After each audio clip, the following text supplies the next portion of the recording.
رمضان کا مہینہ تھا، سن 2 ہجری ہے۔ مدینہ منورہ کے در و دیوار پر ایک بے چینی سی چھائی ہوئی ہے۔ ایک طرف 313 مخلص مومنین تھے، دوسری جانب 1000 مسلح کفار مکہ۔ یہ وہ لمحہ تھا جب حق و باطل آمنے سامنے تھا۔ یہ معرکہ تھا غزوہ بدر کبریٰ کا، جہاں زمین نے تاریخ بدلتے دیکھی اور آسمان نے ایمان والوں کی مدد اترتے دیکھی۔ غزوہ بدر اسلام کا پہلا بڑا معرکہ ہے، ایک ایسی جنگ جس نے نہ صرف عرب بلکہ پوری انسانیت کی سمت بدل دی۔ اس جنگ کا پس منظر سریہ عبداللہ بن جحش رضی اللہ تعالی عنہ سے شروع ہوتا ہے۔ قریش مکہ نے جب دیکھا کہ مسلمان اب کمزور نہیں رہے بلکہ ان کی قیادت نہایت بیدار مغز اور منظم ہے، تو ان کے دلوں میں خوف کی لہر دوڑ گئی۔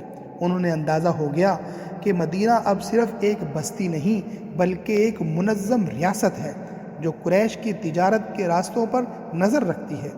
ادھر مسلمانوں کو اجازت دے دی گئی، قاتلوا فی سبیل اللہ الذین یقاتلونکم، یعنی اللہ کی راہ میں ان سے جنگ کرو جو تم سے جنگ کرتے ہیں۔ یہ وہ لمحہ تھا جب جہاد فی سبیل اللہ باقاعدہ فرض ہوا۔ اللہ نے مسلمانوں کو ہدایت دی کہ اگر تم اللہ کی مدد کرو گے تو اللہ تمہاری مدد کرے گا اور تمہارے قدموں کو ثابت رکھے گا۔ مسلمان جان چکے تھے کہ اب فیصلہ قریب ہے۔ دوسری طرف مکہ کے سرداروں نے غصے اور تکبر میں یہ ارادہ کیا کہ مدینہ جا کر اسلام کو مٹا دیں گے۔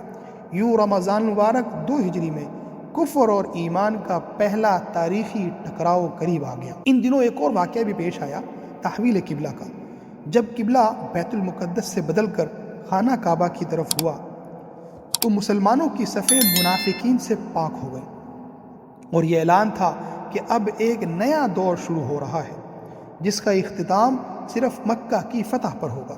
یوں ایمان والوں کے دلوں میں ایک نیا جوش پیدا ہوا، ان کا یقین مضبوط ہوا اور وہ اس دن کے منتظر ہو گئے جب اللہ ان کے ہاتھوں سے اپنے دین کو عزت عطا فرمائے گا۔